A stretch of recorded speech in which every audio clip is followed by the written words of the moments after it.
They say history is written by the winners, but when it comes to spies and spy masters, the failures often tell us more.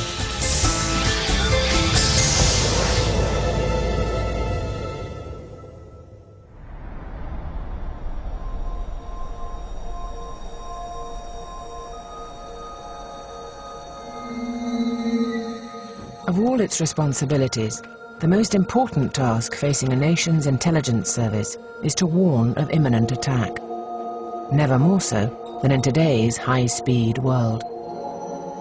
The most devastating weapon of the 20th century has been surprise attack. As we move through the 20th century, states increasingly go to war without declaring war on each other, and instead they turn to new weapons, new ways of war to take their enemies unawares. And in most cases this is successful. This film explores three stories of powerful nations caught off guard. Before 9/11, America's leaders failed to take on board the possibility that terrorists might try to crash planes into buildings inside the United States. The notion that something like 9/11 could happen was not an alien thought to a number of people who were deeply involved in watching Al-Qaeda over a period of time. 60 years earlier, when the British suffered their own Pearl Harbor, it was the arrogance of empire that led Britain's generals to drop their guard. The general impression of the Japanese armed forces were that they were not much good. They were all undersized, they had bad eyesight, and we thought they were a pushover. Even the world's most renowned intelligence services have been caught napping. In 1973, Israel's border with its main enemy, Egypt, ran along the Suez Canal. It was one of the most heavily fortified areas on Earth. On the 6th of October, many of the Israelis patrolling the canal were reservists doing their annual military service. One of them, Avi Yaffe, a sound technician in civilian life, had his tape recorder with him. At 1:53, my battalion commander came on the radio. He said, "Go out and let me know if you can hear the sound of engines." I went out, and at that very moment the bombing began.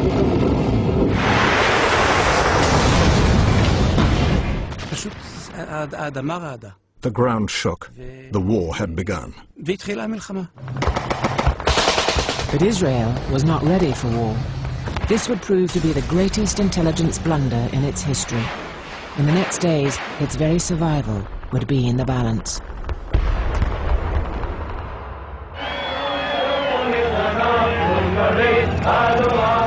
The roots of the intelligence failure lay in Israel's great victory over its Arab enemies 6 years before.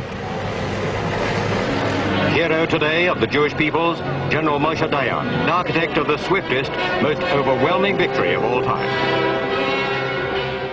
In just 6 days, in 1967, Israel had crushed the armies of Jordan, Syria, and Egypt and tripled the size of its territory. From Egypt, it had seized the entire Sinai Desert. Now its territory ran right up to the Suez Canal, little more than 100 miles from the Egyptian capital, Cairo. Our victory was beyond our wildest expectations. Now people felt we could defeat the Arabs no matter what, and with minimum effort. Israel rejoiced at its victory, but in its newfound confidence lay the seeds of catastrophe.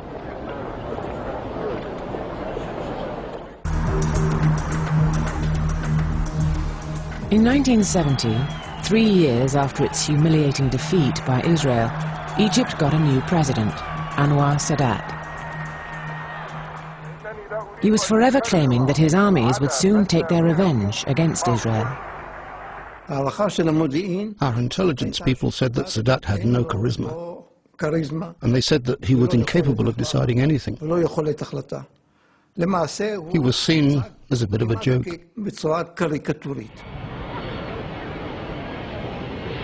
But Anwar Sadat was deadly serious. In 1971, he went to Moscow to ask Soviet leader Leonid Brezhnev to help him modernize Egypt's air force. And Israel's spies reported his every word. Our foreign intelligence service, Mossad, had a high-ranking Egyptian spying for them. He passed us documents which described in detail Sadat's discussions with Brezhnev. It was reliable information, and it told us that the Egyptians believed that they needed new weapons before they could attack Israel. Sadat wanted the Russians to provide him with an air force to match Israel's.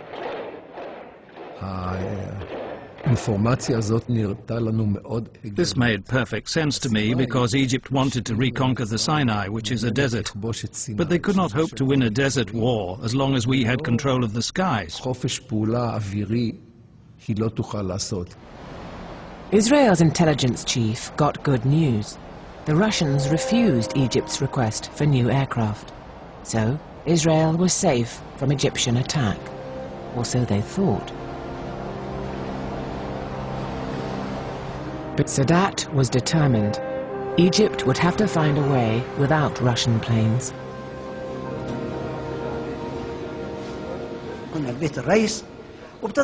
We were at the president's house and he outlined the situation. Then he said, for the very first time, he even said in English, to be or not to be. To be or not to be. We can't delay any longer. We'll go to war with what we have.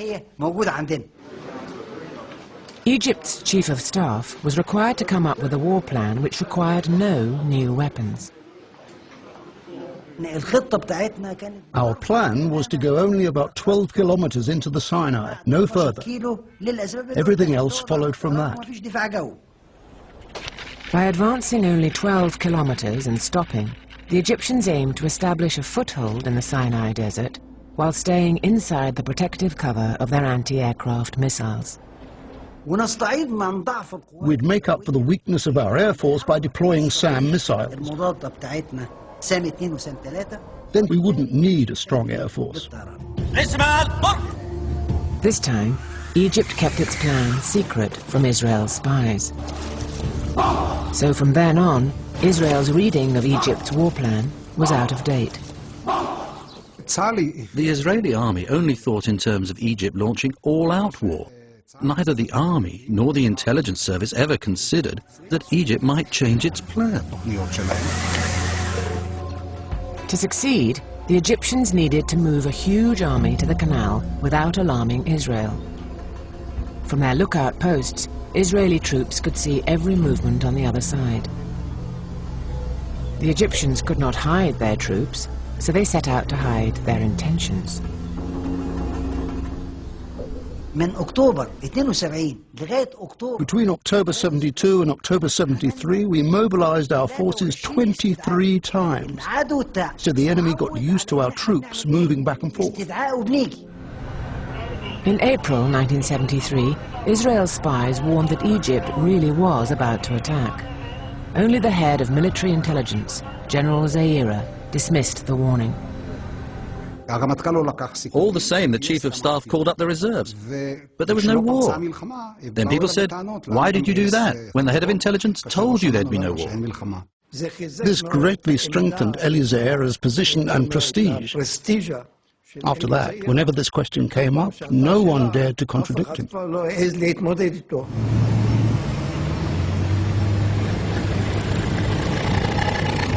Israel's generals were now convinced by General Zaira's doctrine that Egypt would not attack until it had the necessary air power. In Washington, the CIA was not so sure. By mid-September, they were growing suspicious of Egypt's intentions.